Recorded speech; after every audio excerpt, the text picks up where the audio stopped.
Reading with your kids. Hey, so great to see you. Come on in. Hi, my name is Jellibean, and this is the Reading with Your Kids podcast, coming to you from the lovely neighborhood of Reedville in the southwest corner of Boston, Massachusetts. Reedville is known as the hidden secret of Boston. We want to thank you for helping to make the Reading with Your Kids podcast not a secret at all. We're really excited at how much the show has grown through your help. We have a wonderful guest for you today. Her name is Cindi Handley Goodeaux. She's going to tell us about her brand new book, Mama's Map, part of her Jellibean Adventure Series. Before Cindi joins us, we want to let you know that this episode of the Reading with Your Kids podcast is brought to you by The Present is a Gift, a beautiful picture book by our friend Jellibean Adventure Series. The Present is a Gift is a children's picture book that takes us on a journey to achieve mindfulness. Readers are transported from a classroom out into nature to observe animals and yoga poses and practicing mindfulness. Children will enjoy the illustrations and learn to live in the moment, reduce stress, and build confidence. Included in the book is a kid-friendly mindfulness guide that learners of all ages will love. The Present is a Gift by Jellibean Adventure Series is a Reading with Your Kids certified great read, and it is available on Amazon.com. Joining us on the line from Jacksonville in Florida. She is a friend of the show. Please welcome back the author of the Jellibean Adventure Series, Cindi Handley Goodeaux. Cindi, how are you? I'm doing great, Jed. It's good to talk to you again. Great to have you back on the show to talk about Mama's Map. This is book 2 in the Jellibean Adventure Series. Tell us all about it, please. Okay. Well, in this adventure, this one follows the last one where she falls asleep. So the next thing you get is she wakes up and she meets a possum named Penelope, who is shy and she's forgotten her way home. So it's taken all Penelope can do to reach out to Jellibean, and Jellibean sees helping as an adventure. So the two of them work together. They find clues, they find a map, they meet some funny characters, and all of that helps her find her way back home. Or does it? Excellent. I love that the characters enjoy helping each other. Yes, that's very important to me, that Jellibean is a character that loves to help, and she sees everything as an adventure. And, you know, it's true when we do help somebody, when we make a new friend, we are kind of embarking on an adventure. Exactly. Yeah. I think a lot of kids, especially a lot of kids who are reading picture books or having picture books read to them, a lot of them can be shy, and the thought of going out and making new friends or being in a new school, it can seem really scary. But when we frame it as an adventure, I think that might take a lot of the fear away that the kids may have. I like that a lot. Yeah. I agree.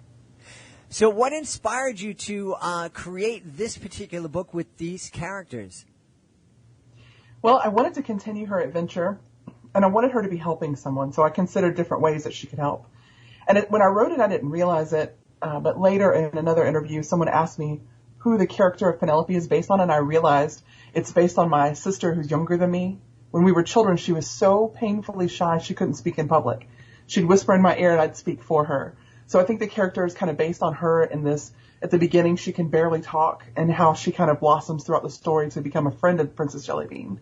So I really think that just seeing her through this adventure and giving her hope and helping her to kind of expand her world was really in the forefront of my mind. Now, there are 3 characters in the book based on my uncles, and they're very goofy, and I loved writing those characters. Now, are your uncles aware that they're the goofy characters in your book? Not yet. Well, that should make for an interesting barbecue or Thanksgiving or Exactly. holiday meal. Yeah, I wanted to talk a little bit to you about being shy and your sister being shy.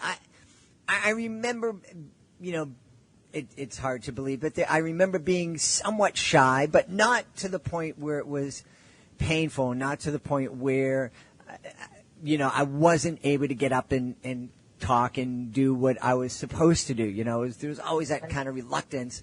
But I can't get into the head of someone who is so shy that they're not able to talk and they need somebody to speak for them.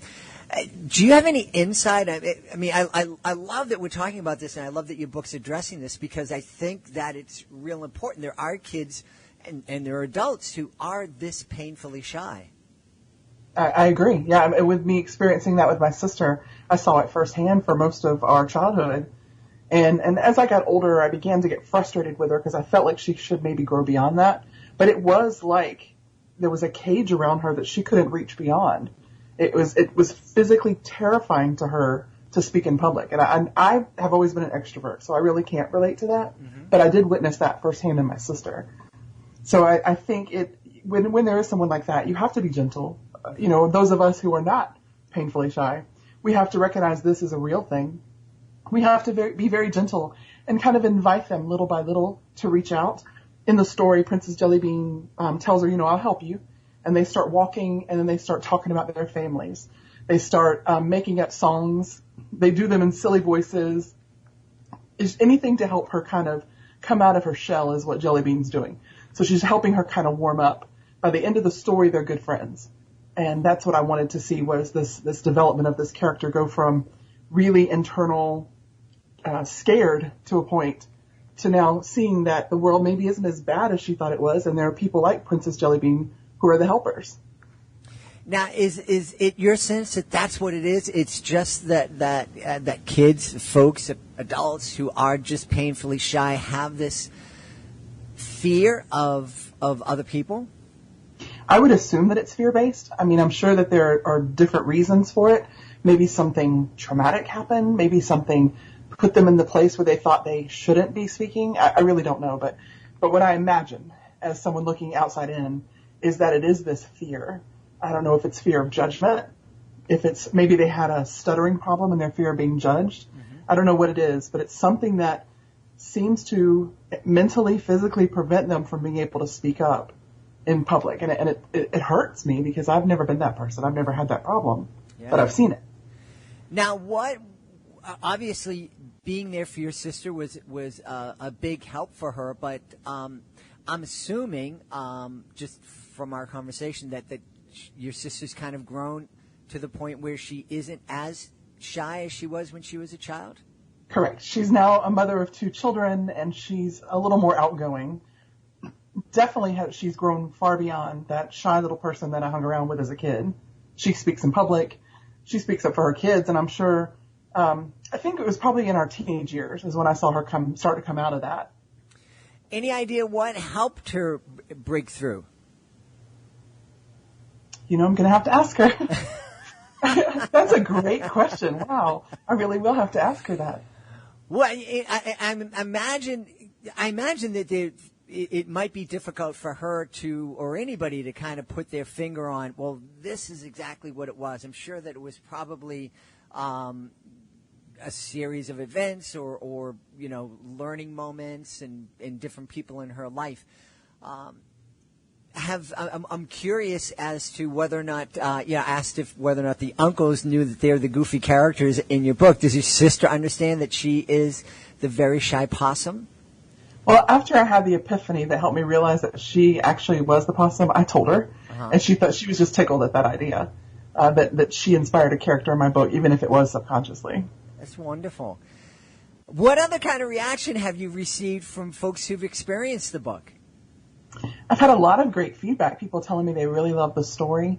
It just kind of continues the Jellibean journey, which is just full of friendship and curiosity about the world. For her to continue questioning and growing and experiencing. She started in the first book, kind of sheltered in the castle and only hearing about things through books. She gets out into the world, she takes books with her, and she's sharing these, but she's also getting a lot back from people, from other characters, to help her grow as a character and experience life.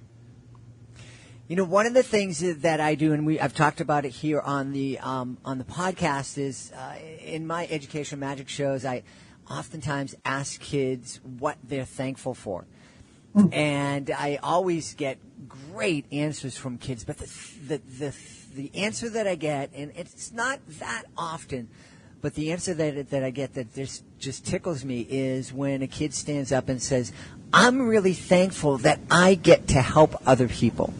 Oh, that's cute. Yeah, it is. But it's kind of a reminder to me that there really is joy in helping others and sharing with others. Absolutely agree.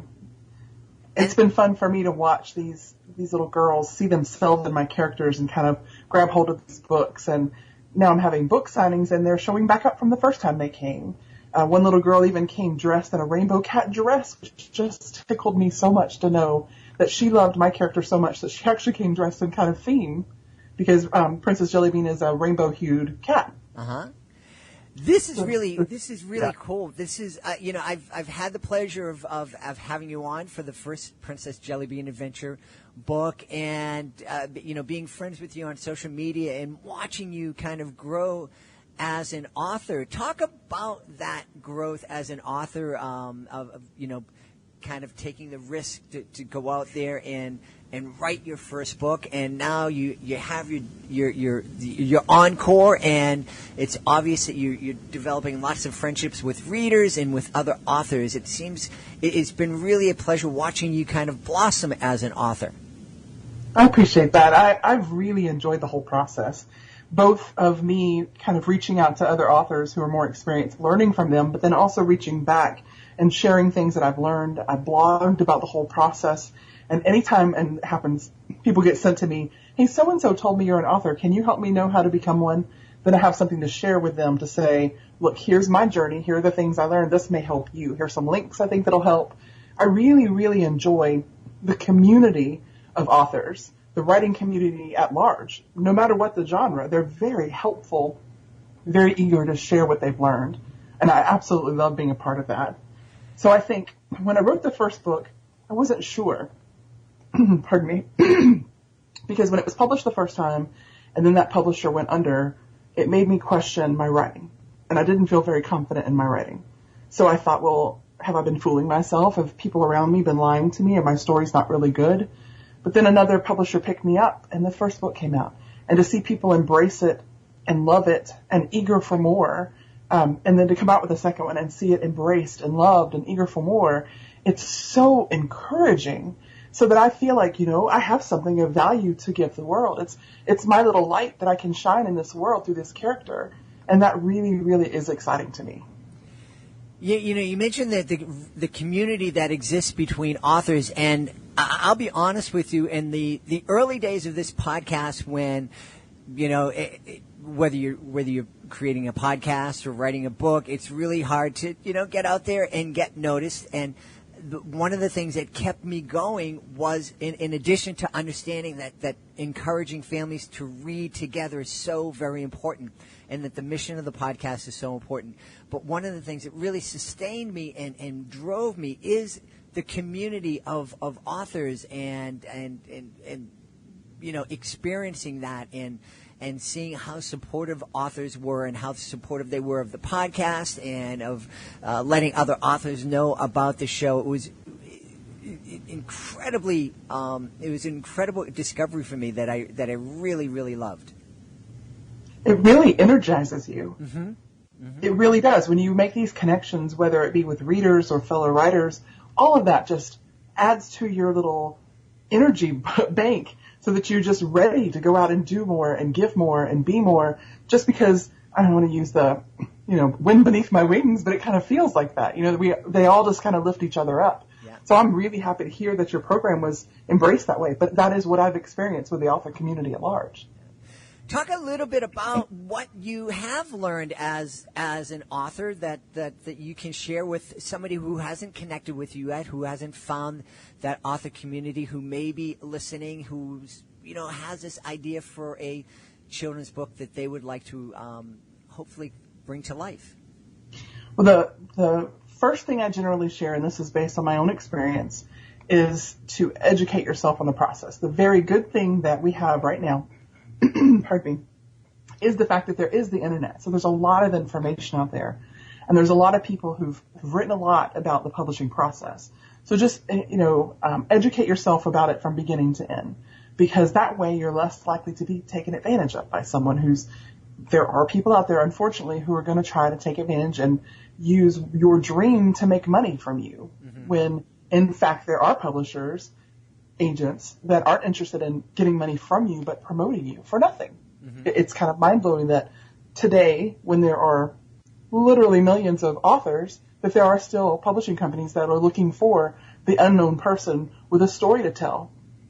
So I would say to just kind of take your time through the process, mostly concentrate on writing, but also self-promotion is a big deal. The way my second publisher found me was because I talked about my book constantly on Twitter, and they actually found me on Twitter and said, your story sounds like it matches our ethos. We'd like you to submit your story for consideration.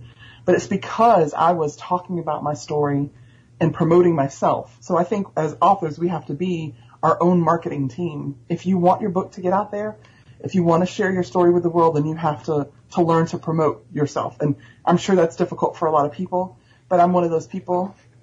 I just really can't shut up because I'm excited. So I want to talk to people about it. I want to post about it. I want to create posters. I want to create images and graphics to go along with what I'm doing. And it just comes from, I am just naturally a very excitable person. So it's really difficult to shut me up. Well, whether you're naturally talkative or boisterous or really, really shy, it is true that you do need to get out there and you need to market yourself. We talk about that here on the podcast a whole lot. And it makes a lot of sense because, if you're not excited about your own children's book, then why should anybody else be excited about it? Precisely. Yeah. So what is coming next in the Jellibean Adventure Series? Well, I've completed books 3 and 4, so those are ready to be illustrated. I'm thinking about possibly having another book in between this book and the 3rd Jellibean book, which is actually a STEM story. But in her 3rd book, she meets a character who uses magic to teach her something.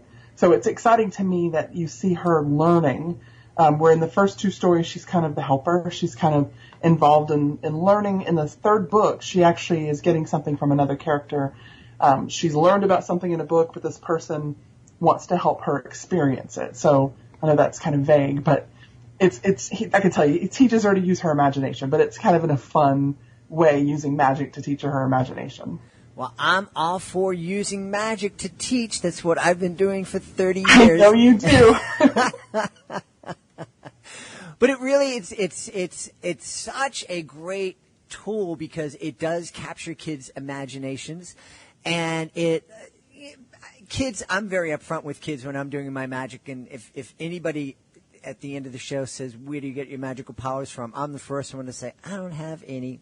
I learned it from reading a book." And I think most kids understand that, but it's so much fun to just kind of suspend belief or suspend disbelief and let your imagination run wild. Well, I'm a former professional clown, so I'm friends with a lot of people in the entertainment business here locally.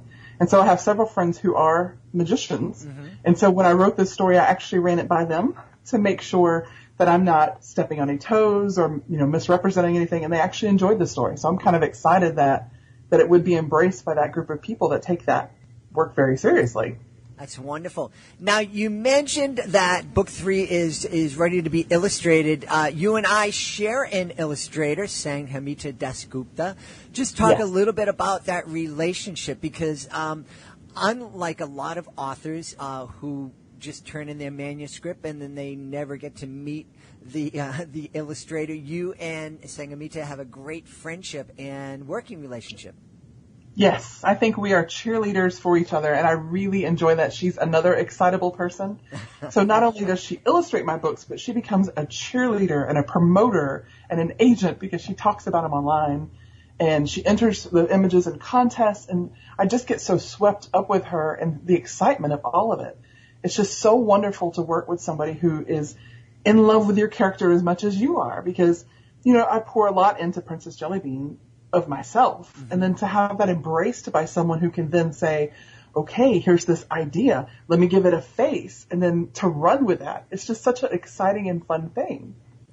Now, I'm wondering, and you mentioned that three of your uncles inspired characters in book 2, and that your sister is the inspiration for the possum in your book.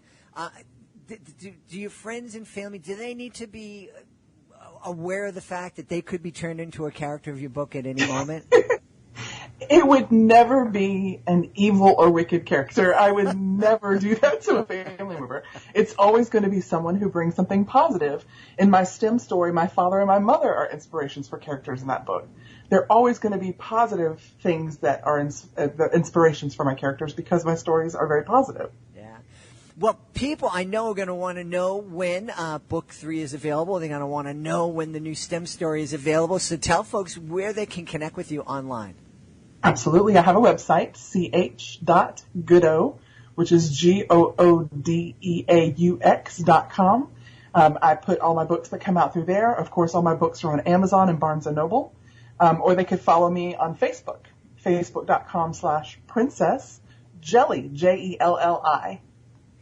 We have had the pleasure of speaking to the author of Mama's Map, the Jellibean Adventures Book 2. It's a wonderful, wonderful picture book from our friend Cindi Handley Goodeaux. Cindi, thank you so much for being back on the show with us today. It's absolutely my pleasure. I've had so much fun talking to you. Please be sure to join us for the next edition of the Reading with Your Kids podcast. Our guest will be Anne-Marie Girton. She is the author of Why Evergreens Keep Their Leaves. That's the next episode of the Reading with Your Kids podcast. Hey, Cindi spoke a lot about being a new author and how difficult it is and how challenging it can be. And, of course, one of the greatest challenges that every children's author faces is that whole idea of marketing your book. Understanding that you, who always thought of yourself as an author, as an artist, now you're responsible for marketing your book. And it is incredibly challenging. We have a way to help you out. We have the Reading with Your Kids Certified Great Read program. This is a wonderful program that's helped a number of really fantastic books stand out amongst the crowd of books that are out there. We told you earlier that The Present is a Gift by Elhanan Ogoric is a Reading with Your Kids Certified Great Read. Now, what happened is Elhanan submitted his book to our panel of parents, teachers, and kids. They felt that his book was worthy of 5 stars, and because of that, it became a certified great read. If our panel believes that your book is worthy of 4 or 5 out of 5 stars, it becomes a certified great read. And with that status comes a number of fantastic tools that can help your book really stand out and let folks know that your book is worthy of their consideration. Check it out today by going to our website, readingwithyourkids.com. We want to thank the folks who made today's show so very wonderful. Of course, we want to thank Cindi Handley Goodeaux. Check out Jellibean Adventures, especially Book 2, Mama's Map. Also want to thank my amazing producer, Fatima Khan. Please be sure to check out her blog at readingwithyourkids.com. I want to thank my beautiful wife for all the support that she gives me. And, of course, we want to thank you. Thank you so much for taking the time to join us today. And, as always, thank you so much for taking the time to make the world a better place by reading with your kids. I'll be looking for you in the next edition of the Reading with Your Kids podcast.